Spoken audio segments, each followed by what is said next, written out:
us and the collaboration we're going to have going forward.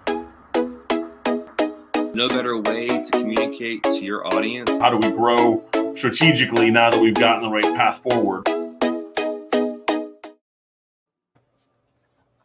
Hey, everybody. Todd Schroth here with Bernie Sandvik, talking day 3 of referrals. Daily prospecting to daily referrals. I think the word's right. There we go. Yes. Awesome.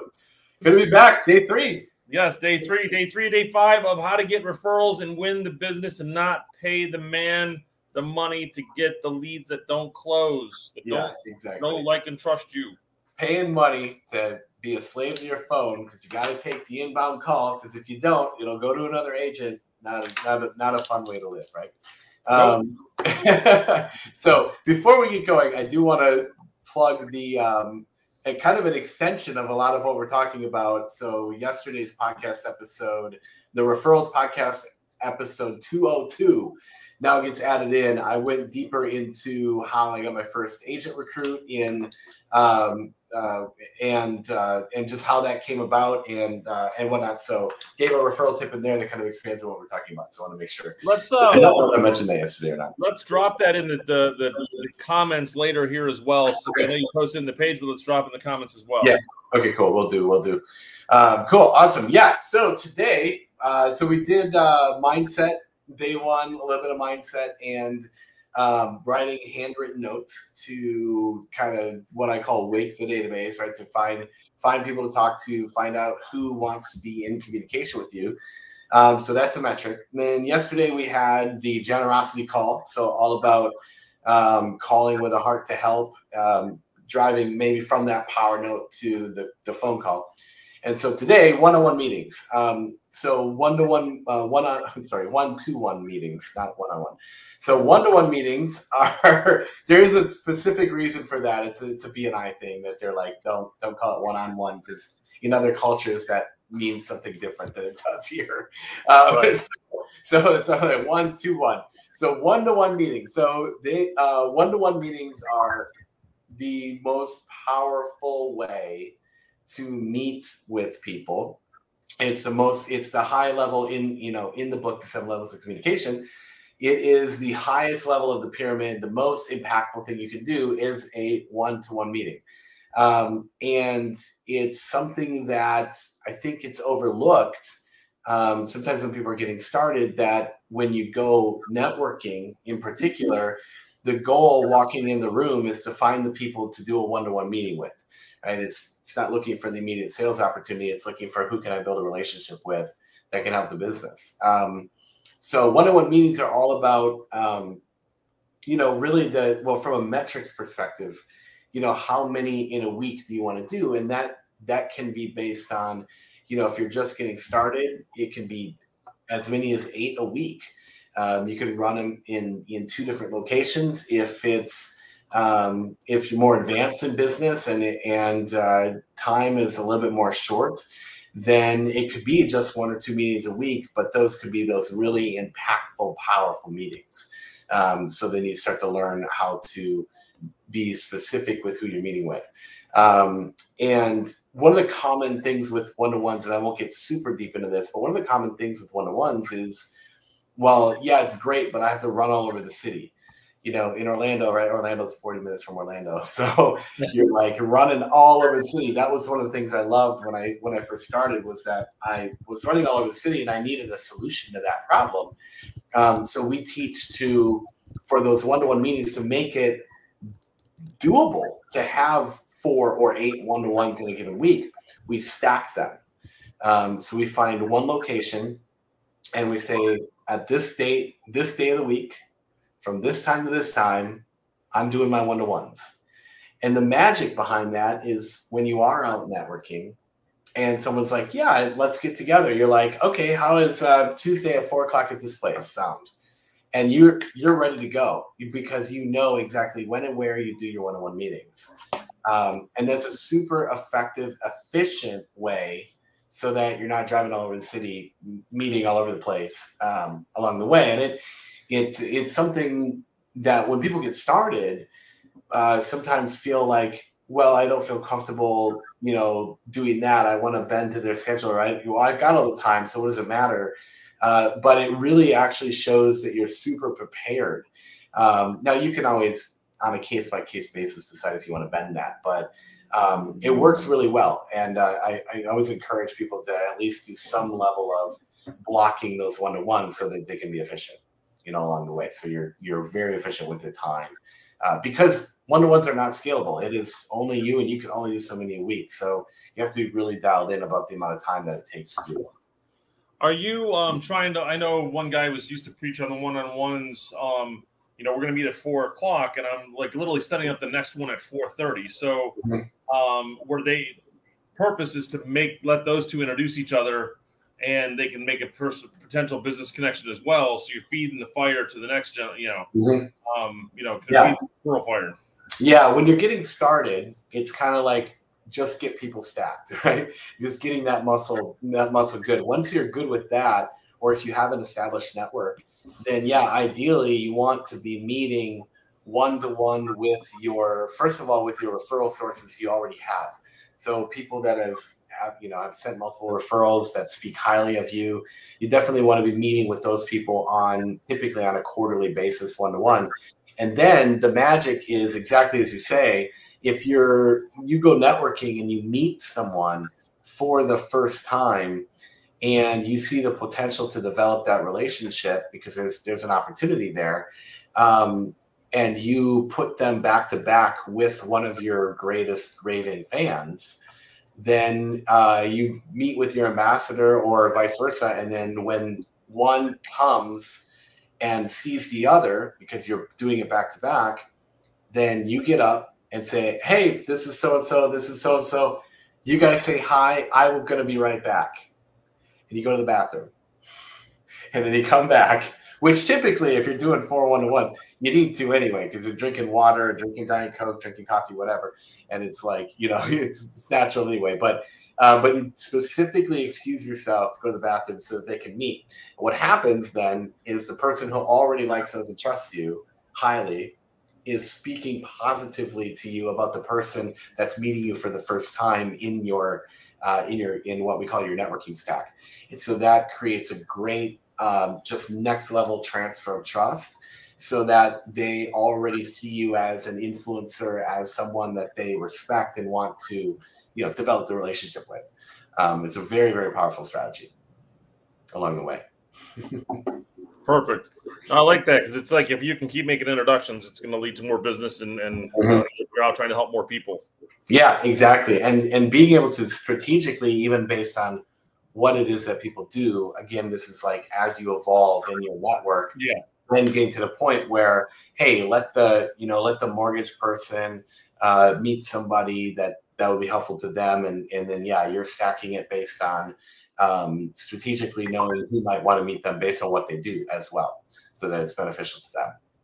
So what it's, if you are an individual, you're not in a BNI group, you're getting the referral to get more referrals, and if you're trying to do the one-on-ones, I guess you want to line them up around certain business partners. Do you want to try and create like your own BNI out of those as well? I know, like we met a few weeks ago, BNI meeting, but it was like your leadership, call it your council of people that you report to and stuff. Yeah, there's a strategy called the board of advisors that kind of comes naturally from those one-to-one meetings when you start to get to know enough people. And it doesn't have to be a lot. It can be as few as 4 or 8 people.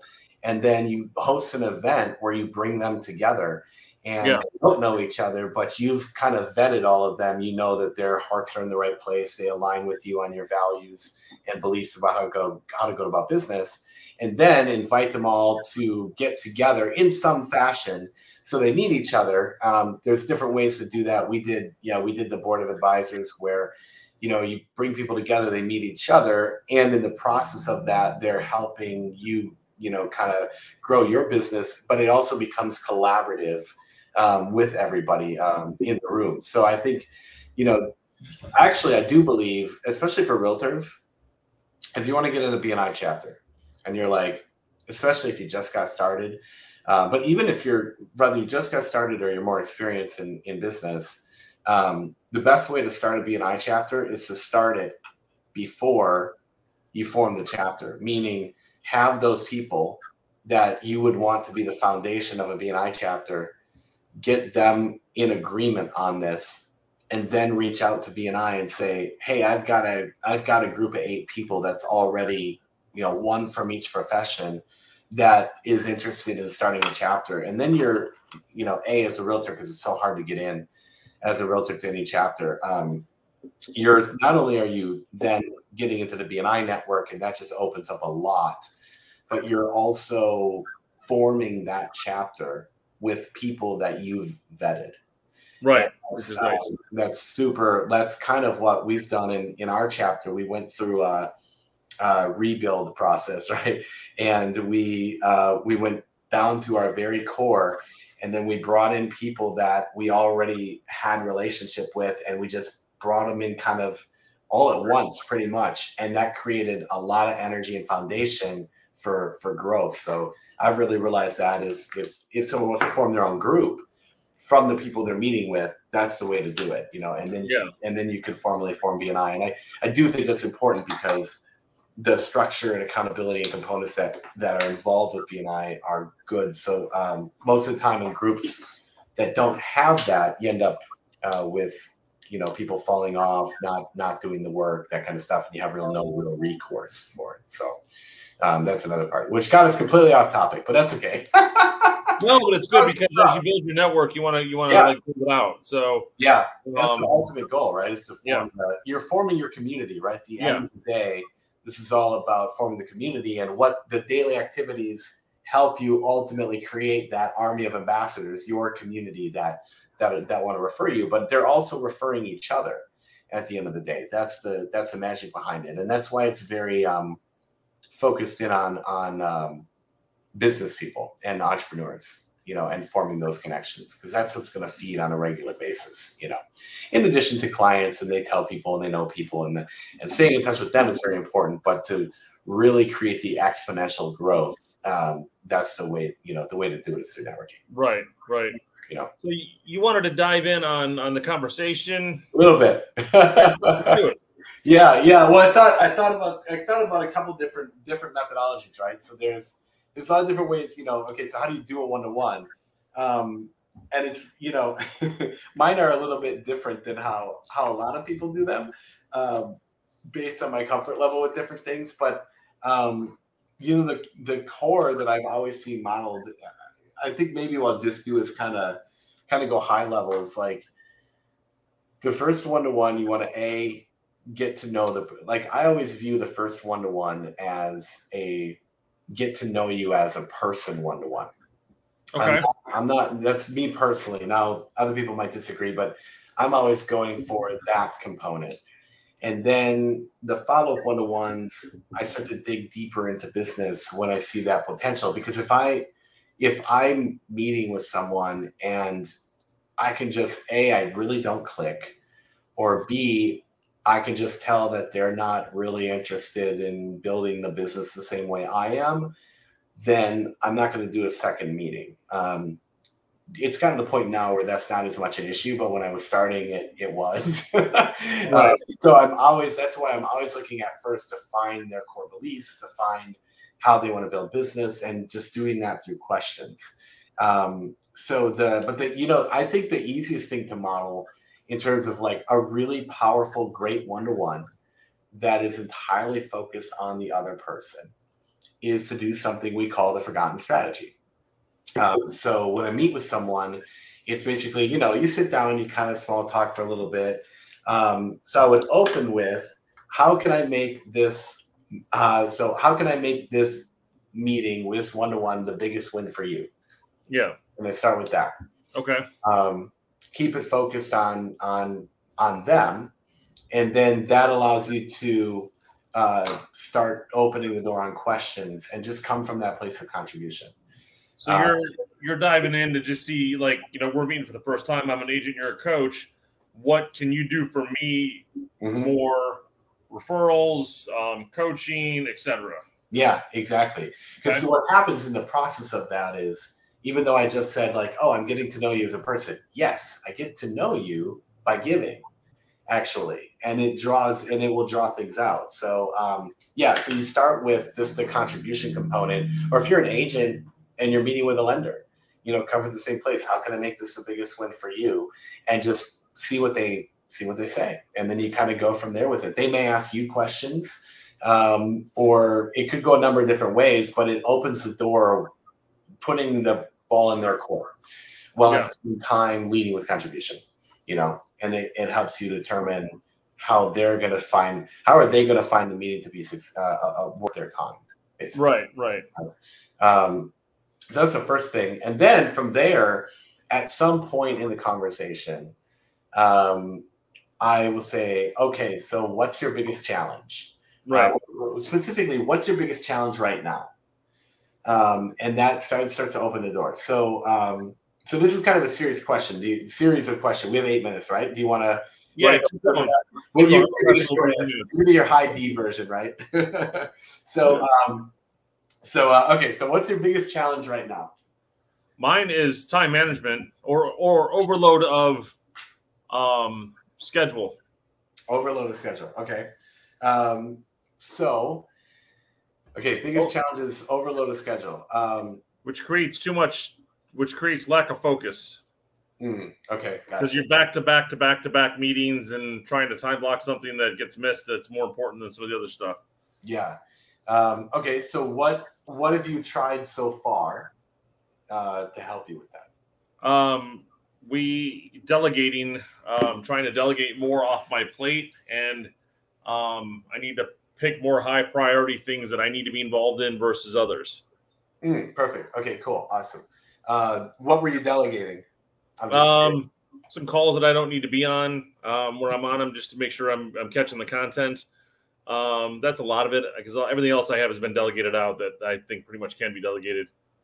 Yeah, perfect. Good. Hold on one second. I'm like, now all of a sudden it's like, oh my gosh. No, that's good. So, all right. So you were delegating out the things you don't need to be on. Okay. So, what's the next, what are you going to do next to take more off your plate? I think as we get an assistant, directly working for me, that will make a bigger difference as well. That's just focused on my stuff that I can, we can both catch some of it, and they can get on the same page as I am. And then I can have them catch the stuff, give me the recaps, and then, help focus on the narrower version of things. Cool. Okay. So hiring another assistant? Potentially. Yeah. That's just focused on like my day-to-day. So really an executive assistant for you. Correct. Okay, cool. Okay, so what's the first next step to hiring an executive assistant for you? Moving the budget around to find the payroll for it. And then obviously doing the ad placement and then getting the interviews rolling. And then I think the other part of that is taking a look at your last 30 days and your next 30 days of what you were involved in and what you're going to be involved in, and what you didn't need to be involved in and what you don't need to be involved in. Yeah. Yes. analyzing what they're going to be able to do. Right. Okay, cool. Okay. So who can help you? So the first next step is, finding the payroll. So you kind of had 3. You had finding the payroll. Yeah. You're like, I got all these things to do. Okay, that's okay. That's why we do this. Find the payroll, find the person, right? Find the who. Find the payroll, the person, and the tasks. And the tasks, right? Okay, good. All right. So who can help you with the first next step, which is me diving into my profit and loss and removing expenses that don't need to be there. Gotcha. Okay, so that's you. Okay, so how about the other part? Finding somebody who can help. That's my team putting the ad out there. Okay, cool, awesome. All right, so by when do you want to? I think it's a great January goal. Obviously, it doesn't happen tomorrow, but it'd be a great January goal. All right, have something in place to make that happen. Okay, you want them hired by January, or you want the analysis done by January? Well, the hired by January. Okay, good. So the first next step is the payroll analysis plus the ad, and then your task, right? So you have those three kind of main components. Yep. Okay, so which one's the most important of those three? Of those three, I think the reviewing the payroll. Okay, perfect. Which, as you said, that has to be you, right? So, okay. So when are you going to review the payroll by? As soon as I get my P&L at the end of the month. Okay, cool. So end of the month, right? All right. Would you like a recommendation on someone to hire to be your executive assistant? Do they need to be licensed? Do what? Do they need to be licensed for what you want to do? They don't need to be licensed. Do you want a connection for someone you can hire to be an executive assistant? Sure. Always looking for a referral because it's somebody you can trust. Yeah, perfect. Awesome. All right. So the last question is, how do you want me to follow up in terms of the payroll thing? So almost end of the month. So you want me to text you? Yeah, text me, follow up, make sure it's been done. It's the accountability on it. I'd say first part of October we'll have it. Cool. Awesome. Yeah. See. All right. So I'm going to recap real quick because I know we got to go. That's so a lot of things happened in there. I just gave you something, but I want to note what I didn't give. It wasn't okay. You're coming from the place of real estate. Getting a referral and providing value in the one-to-one does not have to be about a customer. Help people solve their problems. That series of questions. I mean, we talk all the time. I have an office in your office. I didn't realize you were looking for an executive assistant. I've got one. I'm now able to contribute. I'm saving you all the energy, potentially, right? Saving all that energy and expense of your team posting an ad, doing interviews, figuring out who's the right fit. When you've got someone that I'm already working with that has capacity and is learning my method of doing business around referrals, right? So that could be a good fit, right? And I had actually been looking for one as well. So I interviewed multiple different companies. So I've even got backups if that's not a good fit. But saving you time and literally saving you money. And I did it because I asked you a series of questions coming from a place of contribution. Now, sometimes the who can help you with that, they'll say, well, maybe you, right? Depends on what the challenge is, right? So that's where sales opportunities can come as a result of that conversation. But that's a strategy called the forgotten strategy. And if you get comfortable with that in a one-to-one, anyone's going to walk away with feeling like they got great value out of that conversation. And then from there, when you then send the handwritten note afterwards, and then you're also doing that follow-up, that text. So if we were doing this today and I send you a handwritten note, you're going to get it in a couple of days. Then my follow-up for the accountability was the beginning of October. So I could poke you in a minute. That's it's another touch point, right? So what I'm demonstrating when I do that is integrity, which builds trust, and trust leads to referrals. So that's the magic behind the one-to-one, and doing it in this way. It really creates, you can quickly build trust and relationship with people. People think it takes a long time. It doesn't. Set an appointment, confirm the appointment, give in the appointment, follow up from the appointment, and you're above 98% of the people that are out there who don't know what they're doing. Right. The truth, So cut the learning curve, baby. By the way, those steps are not in the book. Those steps are, but you can go to if you want the questions again. Aside from just go through the replay, Referrals Podcast episode 95. I did the same thing with Michael, so you can get the questions there. You know what? I have a download. I will post the growth tool with the video. Okay, that'd be awesome. Post it on the page. Cool. Yeah, and some of the things evolve as you do the exercise, because as I was talking with Julie yesterday about questions to ask, I'm thinking of them in my head, and she's writing them down of like the next follow-up. He answers it this way. You want to answer it this way. You want to ask this then. And, I asked today where that is in that investor buying properties, all the big counties. Okay, let's narrow that down to what the big counties are. Because all the big counties can be the entire state of Florida. And Okeechobee is a huge county, but it's rural. So is he buying rural or not buying rural? So, and if, and there's some big counties that investors don't want to buy in. So it's diving deeper to the question, and digging a little bit more like how we just did, obviously the same exercise type there. Mm-hmm. Yeah, absolutely. And finding out what they want, right? And it's coming from that place of how can I help? Yep. Which is so, incredibly powerful. So absolutely. Just come from the place of contribution, and even in the sales process, right? It's a lot easier when you're just genuinely coming from contribution. Right. Right. Exactly. Cool. Awesome. I got to bounce. It sounds good. We'll talk soon. Yeah.